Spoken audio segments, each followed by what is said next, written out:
পাচ্ছেন। ওষুধটির নাম হচ্ছে এনজিলক প্লাস। এটি একটি ট্যাবলেট জাতীয় ঔষধ। আর এই ওষুধটির উপাদানের মধ্যে রয়েছে লোসারটান potassium 50 mg plus hydrochlorothiazide 12.5 mg। আর এই ওষুধটি উৎপন্ন করেছে বাংলাদেশের সুনামধন্য ওষুধ কোম্পানি স্কয়ার ফার্মাসিউটিক্যালস লিমিটেড।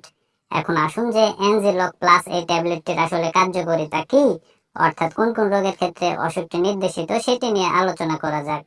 তো ওষুধটির কার্যকারিতা বলতে গেলে এনজিলক প্লাস ট্যাবলেটটি মূলত উচ্চ রক্তচাপ রোগের চিকিৎসায় নির্দেশিত।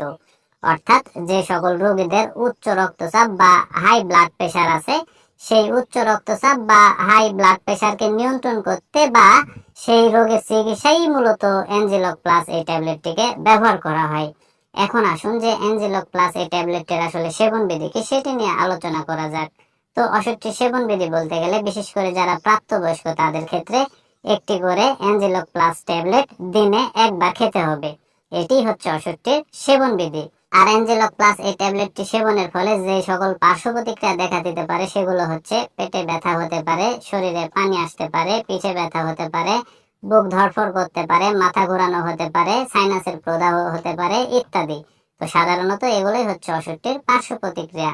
আর যারা গর্ভবতী এবং স্তন্যদানকারী মায়েরা আছে সেই সকল মায়েদের ক্ষেত্রে এনজিলক প্লাস এই ট্যাবলেটটিকে সেবন করার যদি খুব প্রয়োজন পড়ে যায়, সেক্ষেত্রে কোনো বিশেষজ্ঞ চিকিৎসকের সাথে পরামর্শ করে সতর্কতার সাথে ওষুধটিকে সেবন করতে হবে। আর এনজিলক প্লাস এই ট্যাবলেটটি বাংলাদেশের যে কোনো ফার্মেসিতে বা ওষুধের দোকানে একটু খোঁজ খবর নিলে অতি সহজেই পাওয়া যাবে।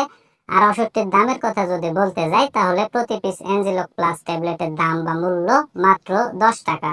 তো বন্ধুরা, যে সকল রোগীদের উচ্চ রক্তচাপ বা হাই ব্লাড প্রেশার আছে সেই সকল রোগীরা কোনো চিকিৎসকের সাথে পরামর্শ করে এনজিলক প্লাস এই ট্যাবলেটটিকে ট্রাই করে দেখতে পারেন। ইনশাআল্লাহ ভালো রেজাল্ট এই ওষুধ থেকে আপনারা পেয়ে যাবেন। তো বন্ধুরা, এই ভিডিওটি দেখে যদি আপনাদের ভালো লেগে থাকে তাহলে অবশ্যই ভিডিওতে একটি লাইক করে দিবেন। পাশাপাশি এই চ্যানেলটি সাবস্ক্রাইব করে রাখবেন আরো নতুন নতুন ওষুধের রিভিউ পেতে।